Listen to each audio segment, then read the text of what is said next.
పరిశుద్ధపరచమైన హృదయముతో, పవిత్రపరచమైన హృదయముతో ప్రభు మనల్ని క్షమించి ఉన్నాడు, నూతనపరిచి ఉన్నాడు.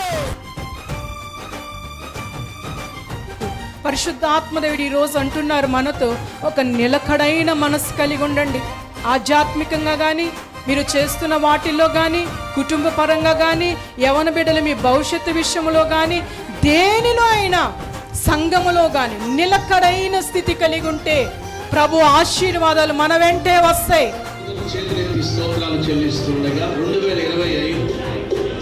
2025 హోసన్నా గాస్పెల్ సెంటర్ వాగ్దానం, 2025 హోసన్నా గాస్పెల్ సెంటర్ వాగ్దానం, నేను వచ్చి మీ మధ్యకు నివాసం చేయుదును.